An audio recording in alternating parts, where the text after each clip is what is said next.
Ya, Assalamualaikum warahmatullahi wabarakatuh. Selamat sejahtera. Hari ini kita akan masuk bab yang baharu iaitu bab yang ke-12. Untuk hari ini kita akan tengok subtopik yang pertama 12.1 berkaitan koordinasi dan gerak balas.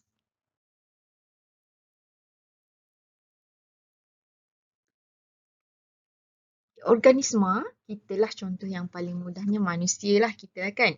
Organisma ini dia mempunyai keupayaan untuk nak mengesan perubahan dalam persekitarannya dan bergerak balas terhadap perubahan ini. Contohnya perubahan di persekitaran, contohnya bunyi. Bila kita terdengar bunyi yang menakutkan, apa gerak balas kita? Kita akan lari. So itu adalah gerak balas terhadap perubahan. Keupayaan ini dikenali sebagai kepekaan, manakala perubahan yang merangsang gerak balas disebut sebagai rangsangan. Okey. Yang kita lari itu adalah uh, perubahan yang merangsang gerak balas itu yang kita katakan sebagai rangsangan yang kita lari itulah. Okey. Rangsangan luar dan rangsangan dalam.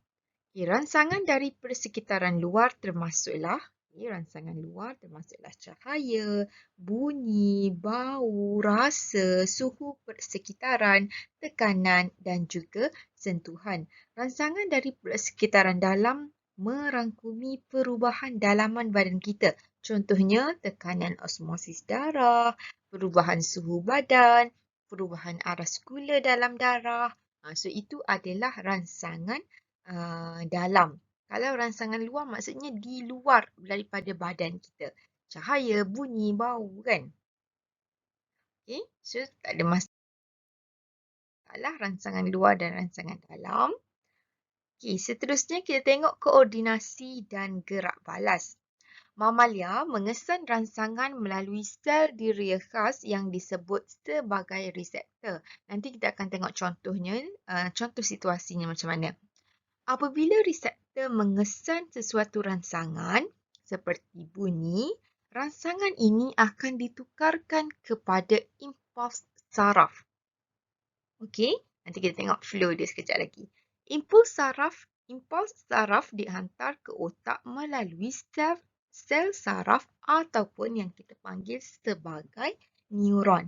Yang ni kita dah tengok, kita dah belajar ringkas masa di tingkatan 3 dahulu. Okey.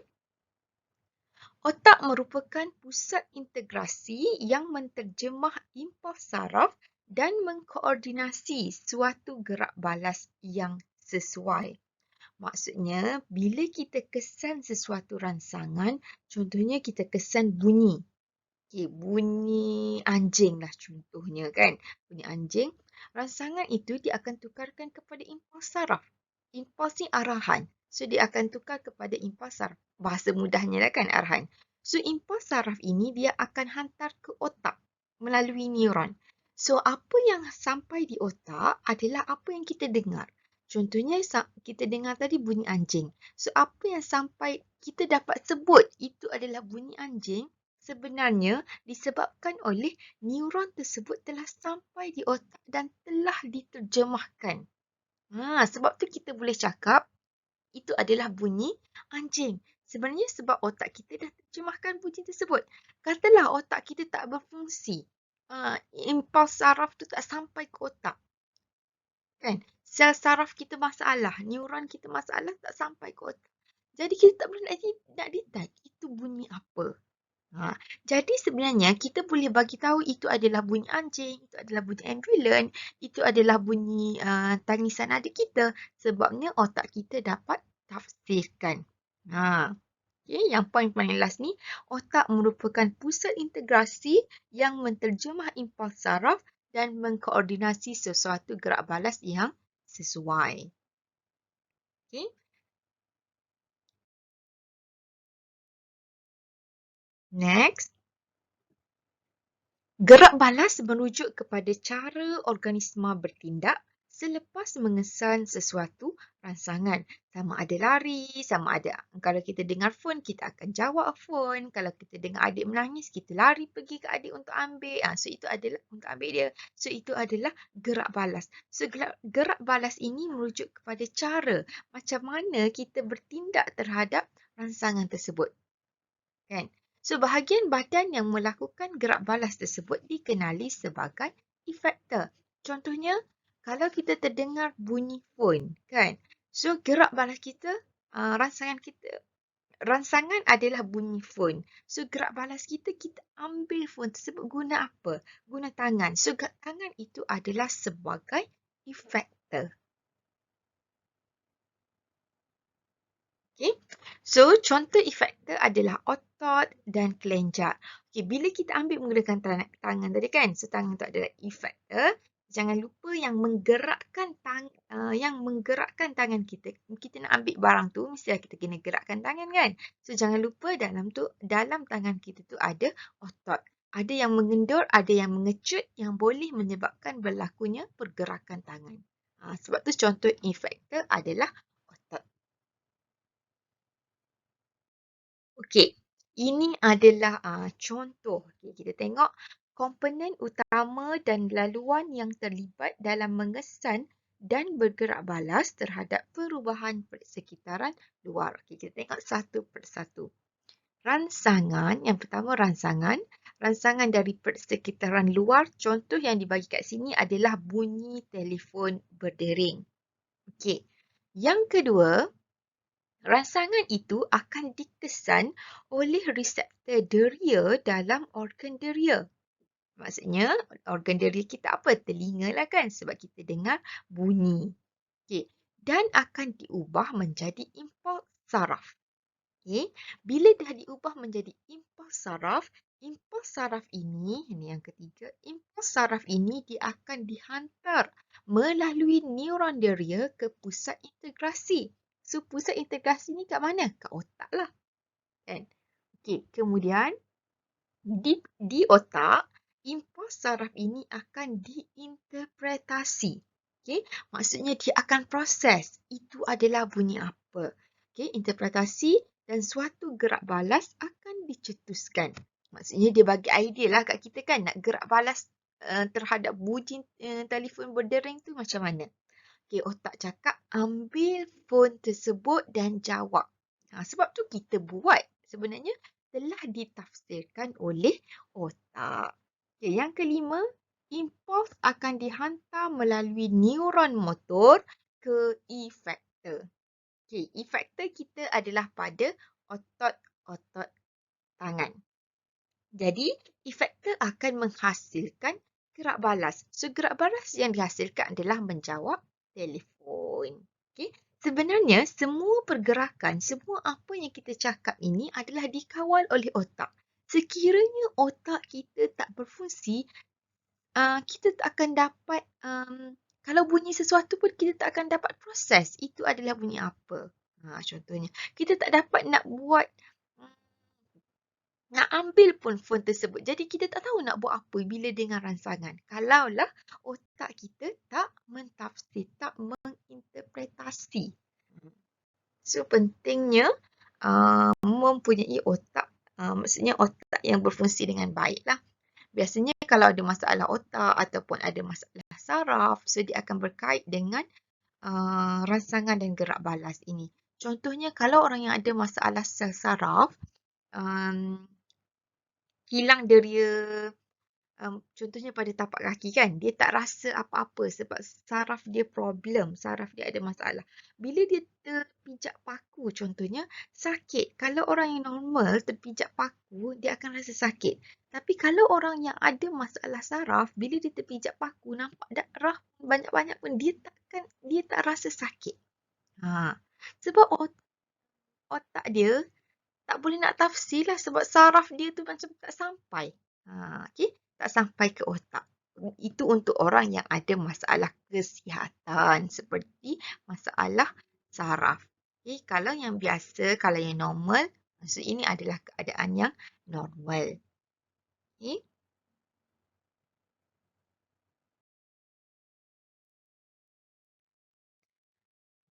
Next, reseptor dan efektor ini dia bekerjasama untuk membawa perubahan yang sesuai bergantung pada rangsangan yang dikesan.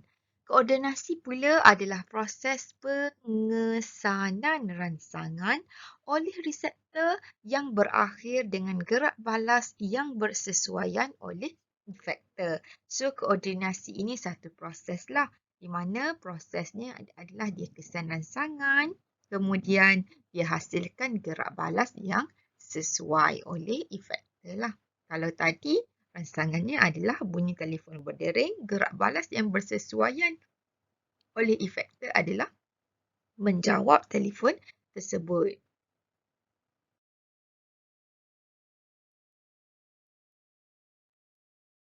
Okey, koordinasi ini memastikan keseluruhan aktiviti dan sistem sesuatu organisma berfungsi dan diselaraskan dengan sempurna sebagai satu unit yang lengkap. Okey, peranan koordinasi dan gerak balas dijalankan oleh dua sistem yang berlainan iaitu sistem saraf dan juga sistem endokrin.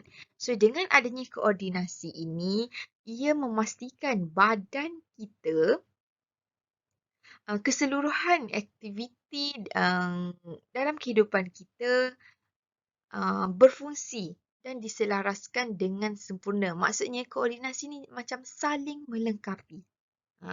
So, dengan adanya rangsangan, dengan adanya gerak balas, so dengan adanya koordinasi ini, so dia memastikan aktiviti dan sistem organisma sistem badan kita berfungsi dan dia diselaraskan dengan sempurna sebagai satu unit lengkap. Maksudnya dia saling melengkapi.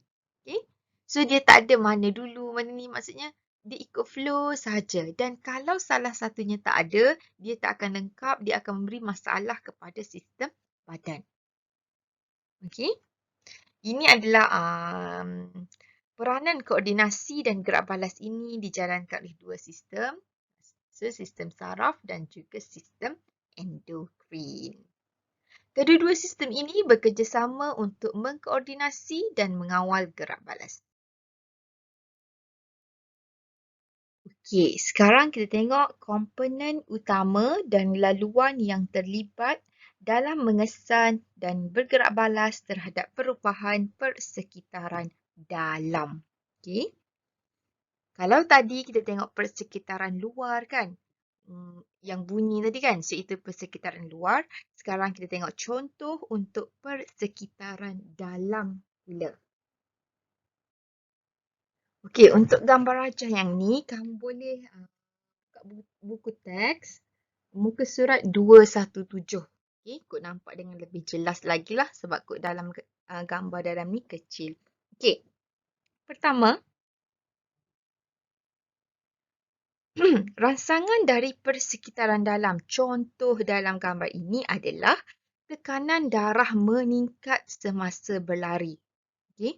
So, bila tekanan darah meningkat, ini adalah rangsangan. So, ingat, bila ada rangsangan, mesti dia akan ada kesan.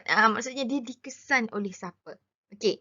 So, dalam persekitaran dalam ini, untuk tekanan darah yang meningkat ini, dia dikesan oleh reseptor di arka aorta dan arteri karotik. Okay. So, peningkatan darah ini, peningkatan tekanan darah ini dikesan oleh baroreseptor. Okay. Yang senang kita tulis adalah baroreseptor. Kemudian, bila ada yang kesan, impuls saraf ini dia akan dihantar melalui neuron dia ke pusat integrasi di otak. Okey, pusat integrasi untuk ini, okey, pusat kawalan kardiovaskular di medula oblongata. Ingat ni, medula oblongata. Okey. So, pusat kawalan kardiovaskular ini dia akan menghantar impuls saraf melalui neuron motor ke efektor. Kemudian yang terakhir, efektor ini dia akan bergerak balas. Okey. So, macam mana dia bergerak balas? pengecutan otot kardium jantung menjadi perlahan dan pengembangan diameter salur darah untuk nak menurunkan tekanan darah ke julat yang normal. Okey. So ini adalah enam proses lah kan, boleh cakap dalam badan kita memberi gerak balas terhadap rangsangan dalam. So untuk contoh yang ini adalah tekanan darah yang meningkat semasa berlari, kemudian dikesan oleh baroreseptor akan hantar impuls saraf ke pusat integrasi iaitu di medula oblongata. So pusat kawalan kardiovaskular ini akan hantar impuls saraf melalui neuron motor ke efektor. So, efektor akan bergerak balas dengan cara pengecutan otot kardium jantung menjadi perlahan, pengembangan diameter salur darah. Kemudian, disebabkan oleh gerak balas ini, dia akan menurunkan tekanan darah kembali ke julat yang normal. So, ini adalah untuk rangsangan dalam. Okay. Part yang terakhir adalah kita tengok jenis-jenis reseptor. Reseptor deria yang terdapat pada hujung gentian saraf akan mengesan maklumat di persekitaran luar dan dalam.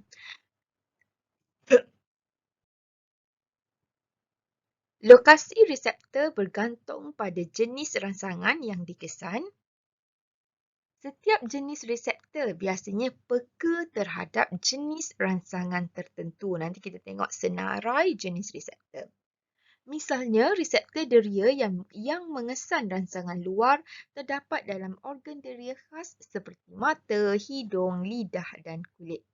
Reseptor deria yang mengesan rangsangan dalam terdapat dalam organ dalaman yang spesifik. Misalnya, sel pankreas yang mengesan aras gula dalam darah. Okey, so ini adalah jenis reseptor deria dan rangsangan yang terlibat. Okay.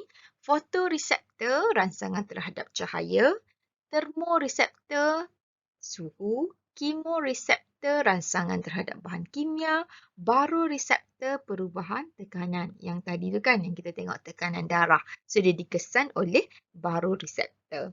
Okay. Mekanoreseptor rangsangan terhadap sentuhan dan tekanan, nosiseptor rangsangan terhadap kesakitan. Okay. So, ini adalah pengesanan rangsangan luar oleh fotoreseptor. So, bila ada rangsangan cahaya, dia akan dikesan oleh fotoreseptor. Kemudian dia akan, kemudian dia akan hantar impuls ke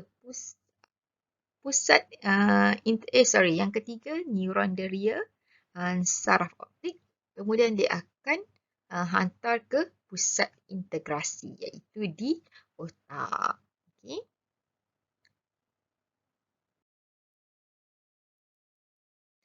Okay, next, apa keperluan gerak balas ini adalah bila kita, contohnya bila kita ada rangsangan yang berbahaya contohnya kan, bila kita tak ada gerak balas, ia boleh mengancam nyawa kita. Itu contohlah kan. So, itu antara keperluan gerak balas. Okay, jom kita tengok.